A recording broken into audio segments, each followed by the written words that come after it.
Welcome, my dear students.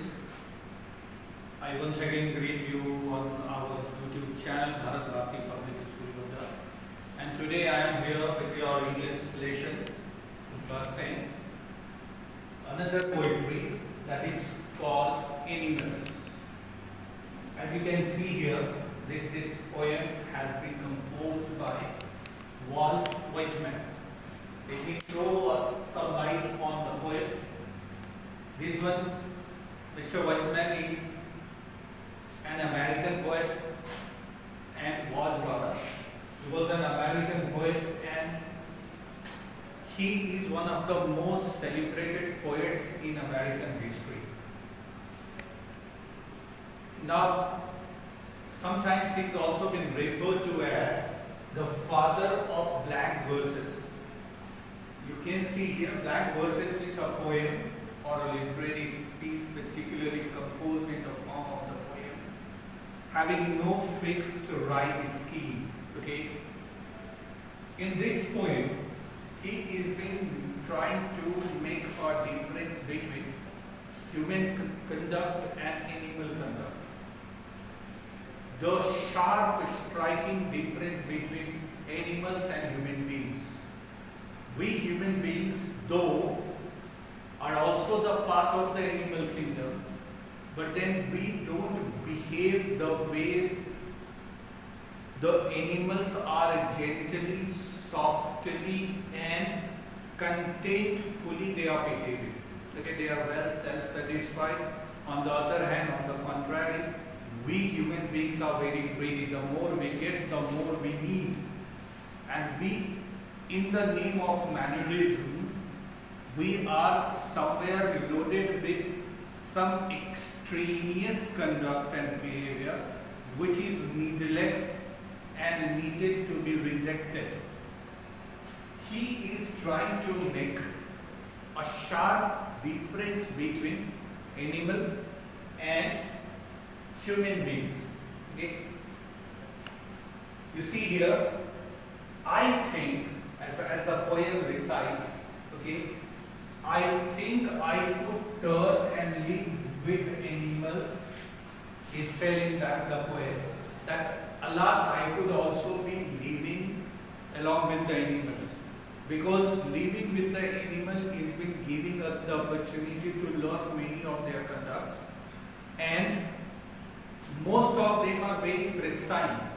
We haven't found any animal.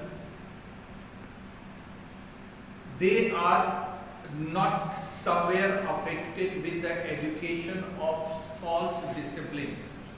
Whatever they are and whatever they have, they are all happy and satisfied with the belongings and the possessions that they have. And you see these are those certain feelings reflected in these lines. I think I could turn and live with animals.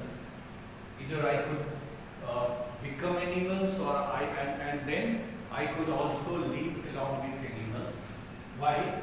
Because in the company of animals, these animals are, first of all, very calm. Placid means calm, peaceful.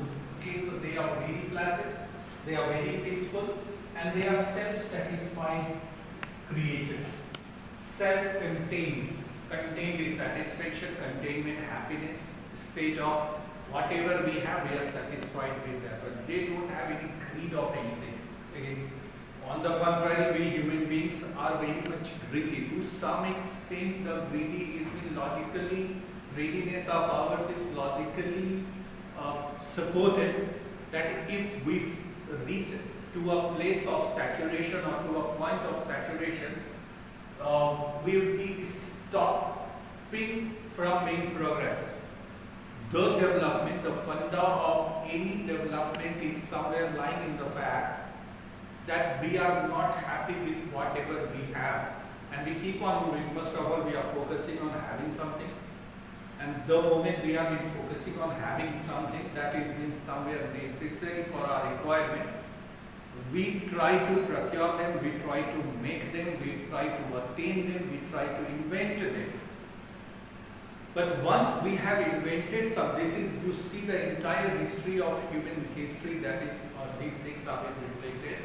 Once we have invented something, we move on to some another level. We are not happy. Take for example the IT revolution.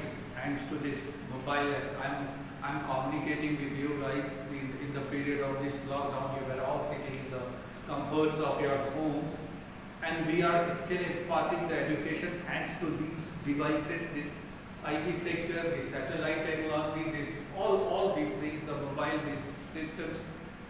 And this is, if we go into the root of all these, we must give the credit to Mr. Graham Bell to invent mobile or telephone. It was basically a device that was being used for conversation or conversing with the people sitting at distances or somewhere living at distances. But you see, once it would be, in the beginning it would have been a great achievement. But then telephone today is somewhere considered as the lowest level of our development.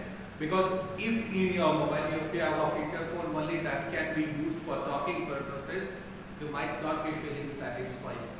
So this lack of satisfaction is to some extent necessary to invent some new thing.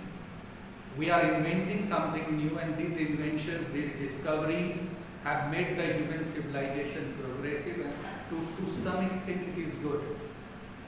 But the poet is opposite to this one, that if we cross that limit of so-called some extent, then we end up in becoming greedy, and greediness is something very disastrous.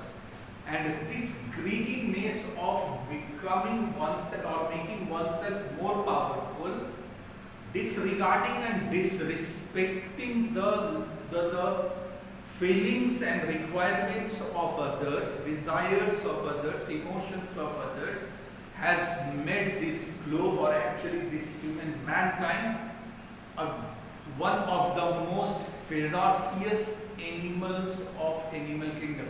Okay, so we are the most fearsome creation of the nature. Sometimes it has been also understood and assumed like that, simply because of our selfish nature, our greediness, and in order to make ourselves well equipped with everything, we damn care about what we are doing it at the cost of others. Okay, and in case of animals, that is why the poet is very much pleased and want to live in the company of animals, because they don't complain of the things. Whatever they have been very much satisfied. Human beings, on the other hand, what? They have been making complaints, they have only been giving suggestions, they have been making an entire history of a lot of lectures, a lot of preaches, a lot of suggestions to others. Okay?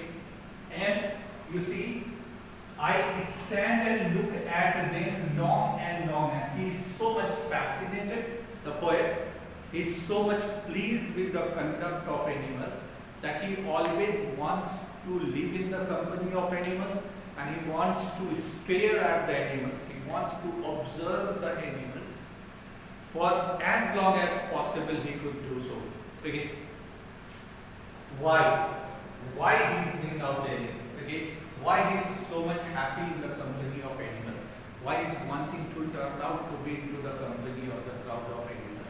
Answer is simple, he has been given in the next one, that they do not sweat, they do not perspire. We are of course perspiring, we are also laboring hard. Sometimes the perspiration is an indication of the hard labor, which is very genuine, it is very necessary.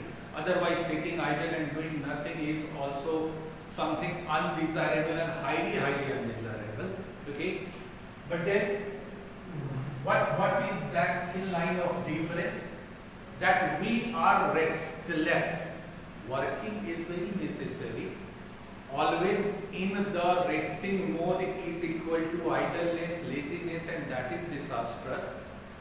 But then only working throughout the day 24/7 round the clock into 365, than caring about others and self-pleasures. You will have, when you go into the next, there is one such poem also in standard 12 we will be studying, that the theme of that poem is that the poet is appealing to the mankind that whatever we are being doing, okay, we should rest in peace. We must remain silent for a while, because silence would be that silence there indicates what, that we need to introspect and retrospect our action. But we are human beings are restless all the time. If you go and ask anybody, all of them seems to be just running after something, as if they don't have any time for the fellow human beings or anybody they come and meet. Even in this modern day cutthroat competitive era, everybody seems to be restless. Resting in peace all the time might also not be desirable and fruitful, but all the time restless is also very disastrous and highly undesirable, or good for nothing. So that is why they are also working, they also work for their need. That is what the poets suggest, that whatever we are doing, we should do only for our need and necessities, and that is enough. We should enjoy life, but we are not enjoying life. We are dying for earning more and more and more and more, preserving it, making a healthy bank balance, thinking that our next generation would be doing that, our sons and daughters would enjoy it.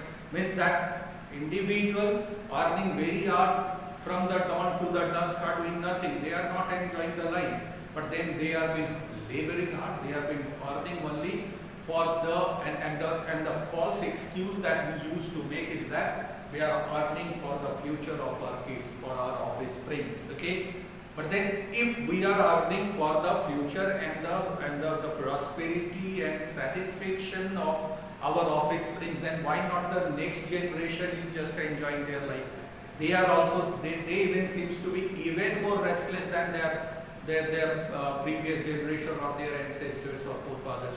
So it is all in the opinion of the poet that it can only be achieved when we feel satisfied of whatever we got, because there is no end point of greediness. Okay, the more we get, the more we want, and if you keep on wanting things again more and more, the life till the end, that is till your last breath, is going to be restless. So that is why he is happy, particularly with this concept of animals, that they do not perspire more than the requirement. They don't complain, they don't grumble. Whining is complaining. Okay, so we have been complaining about many things. You meet any other guy in your life, any other person in your life, okay, most of the time they have been making complaint of something, anything. Okay, today is very hot, today is very cold, it is very much rainier today. So they are complaining about nature, they are complaining about oneself, they are complaining about their prosperity, they are complaining about their poverty. So these complaints are as if the integral part of their slaves. Okay, but then the animals never complain. Whatever they have, you put them, they may feel uncomfortable, but they are adapting and adjusting to that situation. Okay, so you put the animal into any circumstances. If they are surviving, they would have adapted there, and some difficulties would have been faced by them, but they are unable to express it fine. But then they are adjusting and keep on moving. But we are in getting everything, many things, we keep on complaining, and that is the nature of dissatisfaction that is hurting the poet most, and this is what he is been liking about the animals, and that is why he wants to live in the company of animals.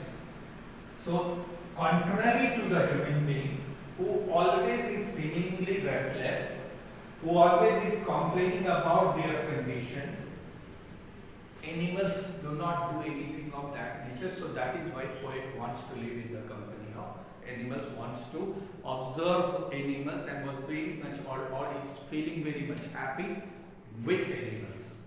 Going further in the poem, animals do not lie awake in dark and weep for their sins. That is the other one. Whenever we are committing any action, we care damn about the result of our action.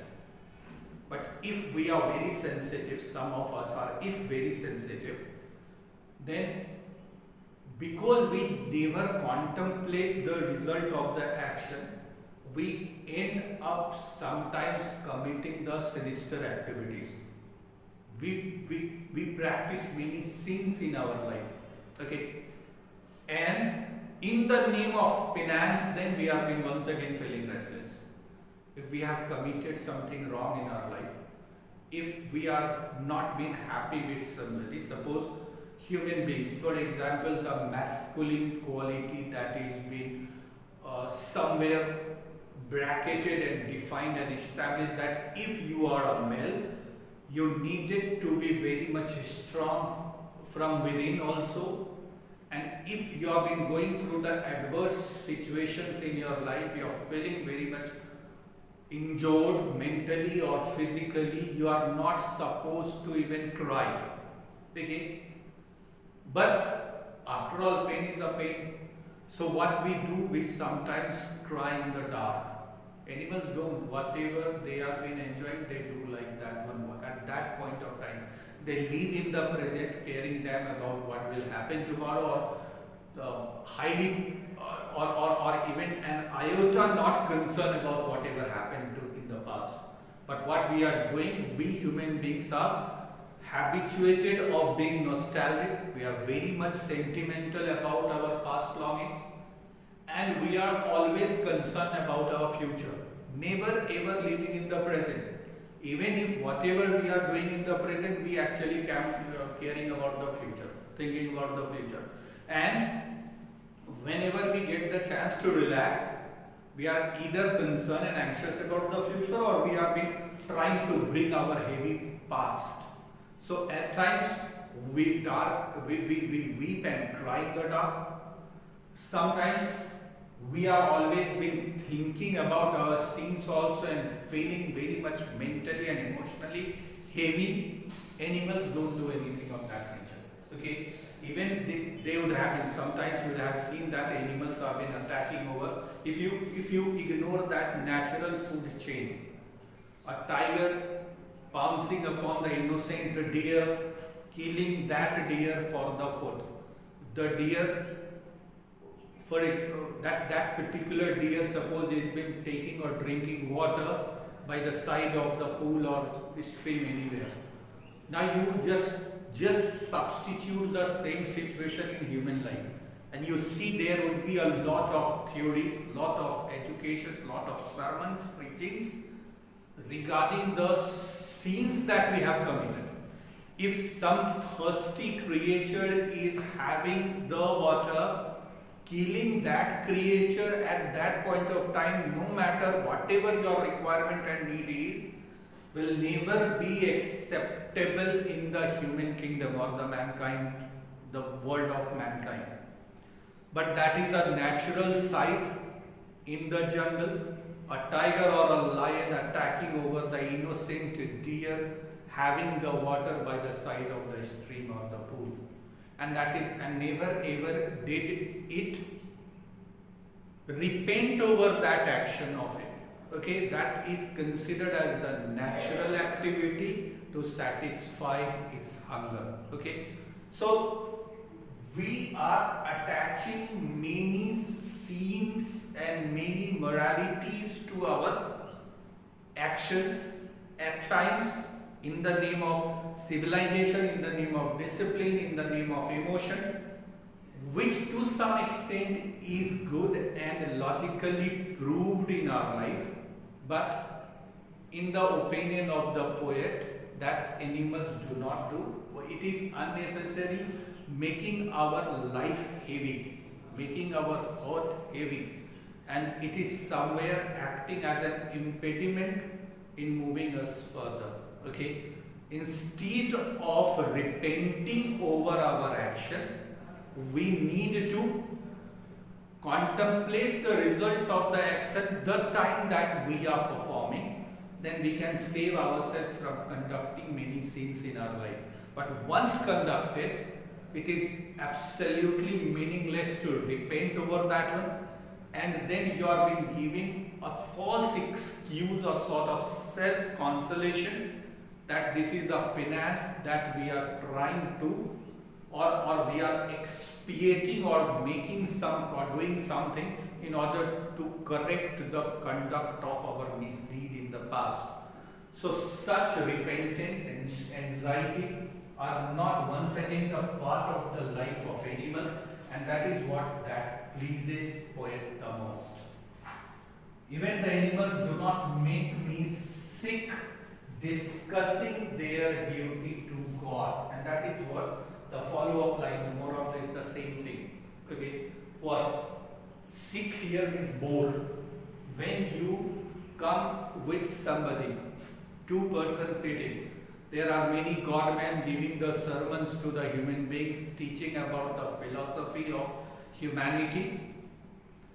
And when you go deeper somewhere, you may find that particular humanity has been missing in the case of that godman delivering lectures or sermons. Okay, that godman is actually a conman.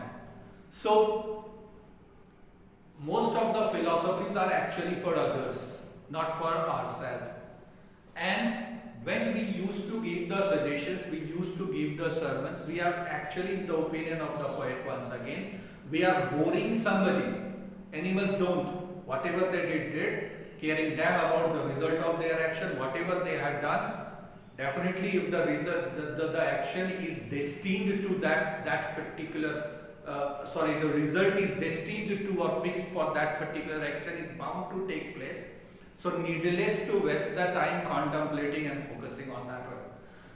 Now human beings have been doing that. What we do actually, we are making somebody bored. Even that somebody is not wanting to listen us, but we are trying to drain out ourselves whatever we have learned and trying to show our intelligence on others.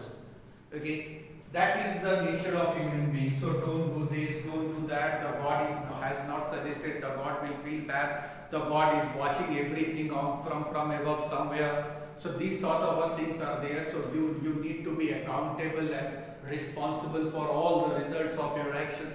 A lot of lectures and sermons are being delivered by a particular section on the majority. Okay. And that is what is a type of boredom that is inflicted by our human beings on the fellow human beings. And the poet don't like that. And that is why he once again likes to live in the company of animals instead of living in the company of human beings. Because human beings are habituated of giving lectures and making bore somebody. Okay. So that is, he is telling that animals do not make the poet bore or sick discussing about their duties, that it is our duty as a human being towards the fellow human being, and that is what I adjust. And for this particular purpose, we have been sent on to this earth. This sort of the heavy philosophies may have been boring somebody, and poet find it very relaxed in the company of animals because they don't do anything of that nature. Not one is dissatisfied. Further, he is telling that I have met many animals, and all of them have been felt that seemingly feeling that they are all satisfied. Human beings, on the other hand, we are never ever satisfied. And I have kept on repeating and once again repeating that more we get, the more we want. No matter how much you as a student have achieved a lot of things, but expectations are growing high with all achievements. And all those expectations are logically supported. You at your age, suppose you are in standard 10 right now, when you are the immediate target in the name of, actually immediate expectation from you in the name of target or achievement is what? That first of all come out with the flying colors in the board examination. Now in the name of flying colors, that particular flying colors is also been fixed. Is that if you don't get that 90% or magical figure of that 90% or above, means you are good for nothing. Okay? From where you have achieved, how you have achieved is secondary, is tertiary, what is your knowledge, what is your depth over the subject, how much you have the knowledge about the thing, that is not been taken under consideration. The first expectation from each candidate appearing in the board is that you first of all achieve 90% and above in order to put yourself in the category of a superlative student. Now second, that is where the expectations begin. Okay sir, I achieved 95%, 97%, 100%, that is fine. But then that is good for nothing once again. Go back to the, when you go to standard 12, all your endeavors in standard 10 days and all your achievements of the 10 days has been stopped, finished, final.